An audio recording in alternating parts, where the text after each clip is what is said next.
اعوذ باللہ من الشیطان الرجیم بسم اللہ الحمدللہ والصلاۃ والسلام علی رسول اللہ رب اشرح لی صدری ویسر لی امری واحلل عقدۃ من لسانی یفقہوا قولی۔ السلام علیکم ورحمۃ اللہ وبرکاتہ۔ جنگ احد۔ ہجرت کے تیسرے سال میں کفار مکہ نے ابو سفیان کی قیادت میں 3000 اور ایک روایت کے مطابق 5000 افراد پر مشتمل لشکر کے ساتھ مدینہ پر چڑھائی کی اور مدینہ سے باہر واقع احد کے بیابان میں ان کا مقابلہ مسلمانوں سے ہوا۔ اس جنگ میں حضرت صلی اللہ علیہ وآلہ وسلم 700 مسلمانوں کو لے کر دشمن کے مقابلے میں صف آرا ہوئے۔ اس دفعہ بھی شروع میں مسلمان غالب رہے، لیکن کچھ وقت گزرنے کے بعد مسلمانوں کی غلطی سے اسلامی لشکر کو شکست ہوئی اور کفار نے ہر طرف سے حلہ بول دیا۔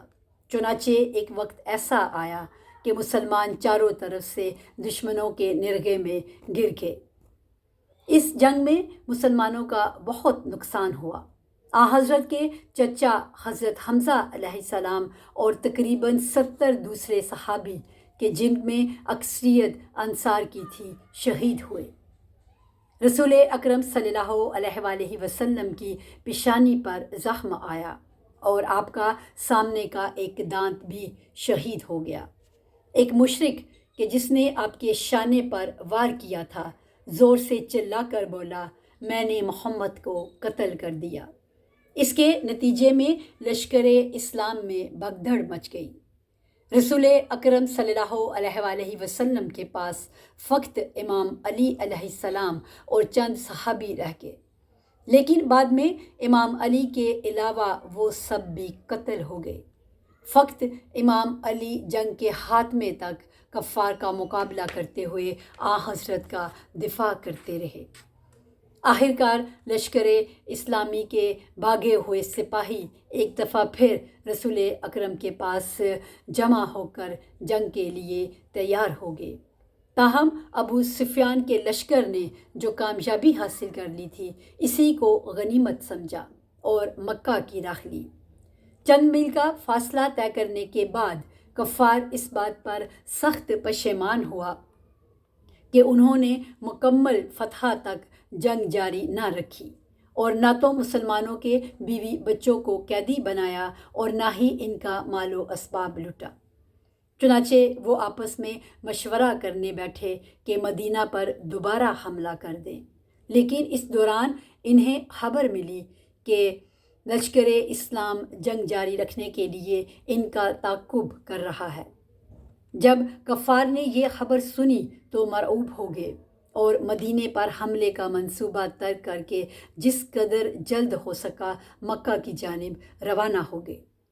بلا شبہ جو کچھ انہوں نے سنا تھا وہ درست تھا، کیونکہ رسول اکرم صلی اللہ علیہ وآلہ وسلم نے خدا کے حکم کے مطابق ایک لشکر ترتیب دیا تھا جو ان لوگوں پر مشتمل تھا جنہوں نے جنگ میں ذکر اٹھائی تھی، اور اسے شیر خدا امام علی علیہ السلام کی سرکردگی میں دشمن کے تعاقب میں روانہ کر دیا تھا۔ اس جنگ میں گو مسلمانوں کا بھاری نقصان ہوا، لیکن در حقیقت اس کا نتیجہ مسلمانوں کے لیے سود مند ثابت ہوا۔ انہوں نے اس جنگ سے ایک بڑا اہم سبق سیکھا اور پیغمبر صلی اللہ علیہ وآلہ وسلم کی نافرمانی کا نتیجہ عملی طور پر دیکھ لیا۔ آخرکار جب فریقین نے جنگ بند کر دی تو ایک دوسرے سے وعدہ کیا کہ اگلے سال انہی ایام میں میدان بدر میں ایک اور جنگ لڑیں گے۔ چنانچہ رسول اکرم اپنے ساتھیوں کے ہمراہ مقررہ وقت پر بدر میں پہنچ گئے، لیکن کفار سامنے نہ آئے۔ اس جنگ کے بعد مسلمانوں نے اپنی حالت بہتر بنائی اور جزیرہ نما عرب میں مکہ اور طائف کے علاقے کو چھوڑ کر ہر جانب پیش قدمی کی۔ جنگ خندق۔ یہ تیسری جنگ تھی جو کفار عرب اور رسول اکرم صلی اللہ علیہ وآلہ وسلم کے درمیان لڑی گئی، اور آخری جنگ تھی جو اہل مکہ کی سرکردگی میں وقوع پذیر ہوئی۔ یہ جنگ بے حد سخت تھی اور کفار نے اس کی خاطر اپنی تمام قوت جمع کر لی تھی۔ تاریخ میں یہ جنگ جنگ احزاب اور جنگ خندق دونوں ناموں سے مشہور ہے۔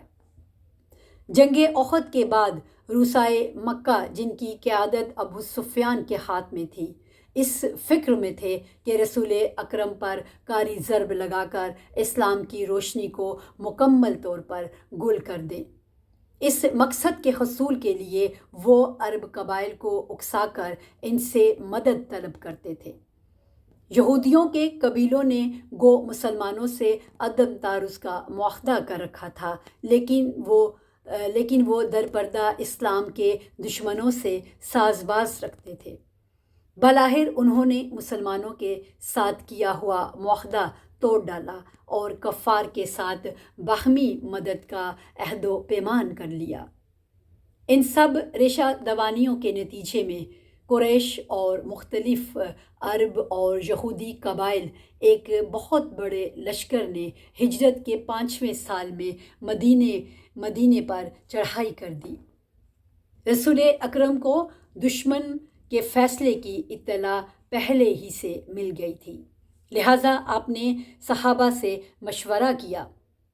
خاصی بحث و تمحیص کے بعد ایک جلیل القدر صحابی سلمان فارسی رضی اللہ عنہ کے مشورے کے مطابق مدینہ کے ارد گرد ایک خندق کھودی گئی اور لوگ شہر کے اندر کلا بند ہو کر بیٹھ گئے۔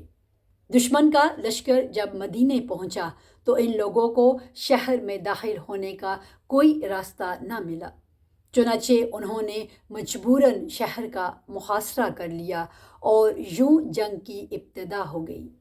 جنگ اور محاصرے کی یہ حالت بڑی مدت تک جاری رہی۔ یہی جنگ تھی جس میں عرب کا ایک بے حد نامور، شاہ سوار اور مشہور ترین پہلوان عمرو بن عبدود امام علی علیہ السلام کے ہاتھوں مارا گیا۔ بلاخر بت پرست عرب طویل محاصرے سے تھک گئے، نیز ان کے یہودیوں کے درمیان اختلافات بھی پیدا ہو گئے۔ علاوہ ازیں تیز آندھی چلی اور شدید سردی پڑنے لگی، چنانچہ محاصرے کا کوئی نتیجہ نہ نکلا اور کفار کے لشکر کے سپاہیوں نے اپنے اپنے گھروں کی راہ لی۔ جنگ خیبر۔ جنگ خندق کے اصلی محرک یہودی تھے جو کفار عرب سے ساز باز رکھتے تھے، اور انہوں نے مسلمانوں سے کیا ہوا معاہدہ بھی اعلانیہ طور پر توڑ دیا تھا۔ چنانچہ اس جنگ کے بعد رسول اکرم صلی اللہ علیہ وآلہ وسلم نے مدینے کے علاقے میں مقیم یہودیوں کی گو شمالی کا فیصلہ کیا۔ ان سے کئی ایک جنگیں لڑی گئیں اور ہر جنگ میں مسلمانوں کو کامیابی نصیب ہوئی۔ ان جنگوں میں سے سب سے زیادہ اہم جنگ خیبر کی جنگ تھی۔ خیبر کے یہودیوں کے قلعے بڑے مضبوط تھے، ان کے پاس وافر سامان جنگ موجود تھا اور ان کی تعداد بھی بہت تھی، جس میں بڑے بڑے بہادر جنگجو بھی شامل تھے۔ اس جنگ میں امام علی علیہ السلام نے خیبر کے مشہور پہلوان مرحب کو قتل کیا اور یہودیوں کے لشکر کو تتر بتر کر دیا۔ بعد ازاں آپ قلعے کی طرف متوجہ ہوئے اور اس کا دروازہ اکھاڑ پھینکا، جس کے نتیجے میں اسلامی لشکر نے قلعے میں داخل ہو کر فتح کا جھنڈا گاڑ دیا۔ ان جنگوں کے نتیجے میں جو ہجرت کے 7ویں سال میں ختم ہوئی، حجاز کے یہودیوں کا زور ٹوٹ گیا۔ بادشاہوں اور فرما رواؤں کو اسلام کی دعوت۔ رسول اکرم صلی اللہ علیہ وآلہ وسلم نے مدینہ میں رہائش اختیار کر لی، اور مکہ کے بہت سے مسلمان بھی جو کفار کے ظلم و ستم کا نشانہ بنے ہوئے تھے، اپنا گھر بار چھوڑ کر مدینہ آ گئے۔ انصار نے بھی اپنا وعدہ نبھایا اور آنے والوں کا بڑا گرم جوشی سے استقبال کیا۔ حضرت نے مدینہ میں مسجد نبوی تعمیر کی اور رفتہ رفتہ دوسری مسجدیں بھی تعمیر ہوئیں۔ اسلام کے مبلغ مختلف مقامات پر بھیجے گئے۔ مدینہ اور اس کے گرد و نواح میں آباد یہودیوں سے معاہدے کیے گئے اور کئی ایک عرب قبیلوں سے بھی عہد و پیمان ہوئے۔ یوں اسلام نے رفتہ رفتہ اپنا نور اطراف و اکناف میں پھیلانا شروع کر دیا۔ ہجرت کے 6 سال میں رسول اکرم نے مختلف بادشاہوں اور فرما رواؤں مثلاً شاہ ایران، کیسر و روم، ہدی و مصر اور نجاشی شاہ حبشہ کو خطوط لکھے اور انہیں اسلام کی دعوت دی۔ اسی سال حضرت صلی اللہ علیہ وآلہ وسلم عمرہ ادا کرنے کی غرض سے مسلمانوں کی ایک جمعیت کے ساتھ مکہ روانہ ہوئے۔ گو اس سال عمرہ ادا نہ کر سکے، لیکن کفار مکہ کے ساتھ بڑی بحث و تمہیس کے بعد ایک معاہدہ طے پایا جسے صلح حدیبیہ کہا جاتا ہے۔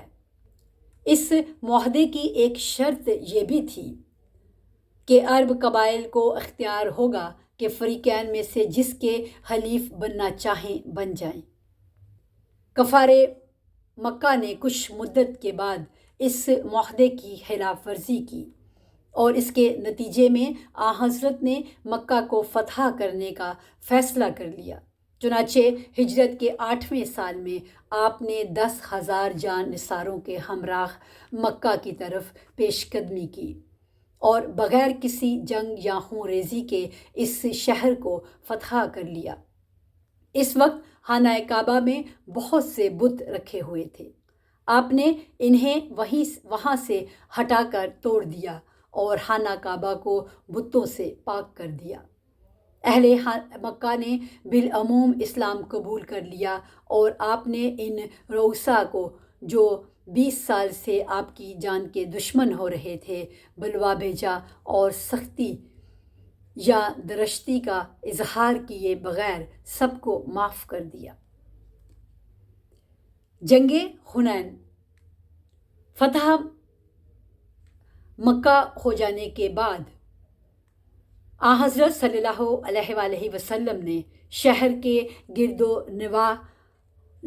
و نواح میں واقع علاقے کی اصلاح کی طرف توجہ دی اور بت پرستوں سے کئی جنگیں لڑیں، جن میں سے ایک جنگ حنین ہے۔ رسول اکرم نے جو جنگیں لڑیں ان میں جنگ حنین بہت اہم ہے۔ یہ جنگ حنین کی وادی میں حوازن کے قبیلے کے خلاف لڑی گئی۔ اسلامی لشکر کی تعداد 12,000 تھی اور ان کے مقابلے میں حوازن کے کئی ہزار سوار تھے۔ یہ جنگ بڑی شدید تھی۔ شروع میں بنی حوازن نے مسلمانوں کو شکست دے دی۔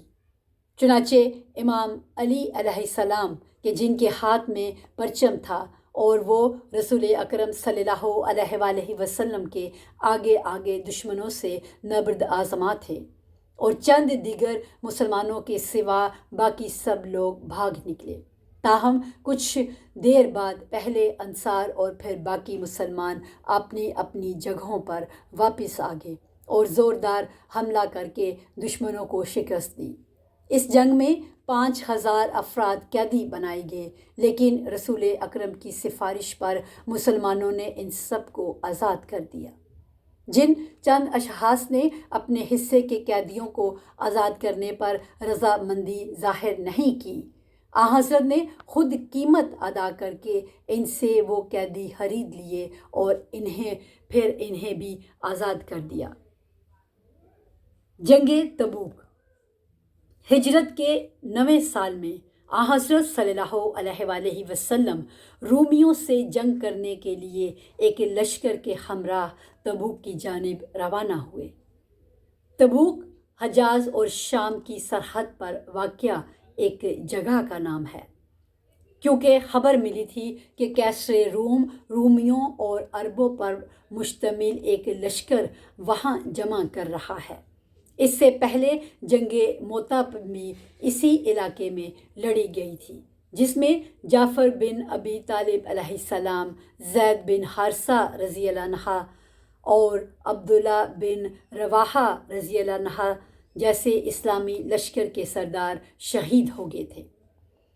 حضرت 30,000 افراد پر مشتمل لشکر لے کر تبوک پہنچے، لیکن رومی لشکر جو وہاں جمع تھے وہ اس دوران میں منتشر ہو چکا تھا۔ آپ وہاں 3 دن ٹھہرے، اس کے گرد و نواح کے معاملات طے کیے اور پھر واپس مدینہ تشریف لے آئے۔ رسول اکرم صلی اللہ علیہ وآلہ وسلم کی دوسری جنگیں۔ رسول اکرم نے مدینہ میں 10 سال قیام کے دوران مذکورہ بالا جنگوں کے علاوہ تقریباً 80 بڑی جنگیں لڑی، اور ان میں سے تقریباً 1/4 جنگوں میں سے آپ نے بنفس نفیس شرکت فرمائی۔ جب حضور صلی اللہ علیہ وآلہ وسلم کسی جنگ میں شریک ہوتے تھے تو آپ کا طریقہ کار دوسرے سپہ سالاروں کی مانند نہیں ہوتا تھا، جو خود پناہ گاہوں میں بیٹھ کر سپاہیوں کو حملہ کرنے کے احکام دیتے تھے، بلکہ آپ دوسرے جنگجوؤں کے ساتھ شانہ بشانہ لڑتے تھے۔ لیکن ایسا اتفاق ہرگز نہیں ہوا کہ آپ نے کسی کے قتل کی نگرانی کی ہو۔ غدیر خم اور جانشینی کا مسئلہ۔ وہ آخری شہر کہ جس کی فتح کے بعد پورے جزیرہ نمائے عرب پر اسلام کی حکومت قائم ہو گئی، مکہ تھا، جو خدا کا حرم اور کعبہ کا محل وقوع ہے۔ اس شہر پر مسلمانوں کا قبضہ سن 8 ہجری میں ہوا، اور اس کے بعد جلد ہی شہر طائف بھی فتح ہو گیا۔ ہجرت کے 10ویں سال میں رسول اکرم صلی اللہ علیہ وآلہ وسلم حجۃ الوداع کے لیے مکہ تشریف لے گئے، جو آپ کا آخری حج تھا۔ مناسک حج ادا کرنے اور لوگوں کو ضروری تعلیمات دینے کے بعد آپ واپس مدینہ روانہ ہوئے۔ راستے میں غدیر خم کے مقام پر آپ نے قافلے کو رکنے کا حکم دیا اور 1,20,000 حاجیوں کے سامنے، جو جزیرہ نمائے عرب کے مختلف مقامات سے آئے ہوئے تھے، امام علی علیہ السلام کا ہاتھ پکڑ کر بلند کیا اور ان کی ولایت اور جانشینی کا اعلان فرمایا۔ اس اقدام سے اسلامی معاشرے میں ایک ایسے والی کے تقرر کا مسئلہ حل ہو گیا جس سے مسلمانوں کے امور پر اقتدار حاصل ہو اور جو دینی تعلیمات اور قوانین کی حفاظت کرے۔ یوں قرآن مجید کی مندرجہ ذیل آیت پر عمل درآمد ہو گیا۔ اے رسول صلی اللہ علیہ وآلہ وسلم، جو کچھ تمہارے پروردگار کی طرف سے تم پر نازل کیا گیا ہے اسے لوگوں تک پہنچا دو۔ اگر تم یہ کام انجام نہ دو گے تو یوں سمجھ لو کہ تم نے اس کی رسالت کی تکمیل نہیں کی۔ سورہ مائدہ آیت 67۔ مدینہ واپس پہنچنے کے تھوڑے عرصے بعد سن 11 ہجری میں حضرت صلی اللہ علیہ وآلہ وسلم کا وصال ہو گیا۔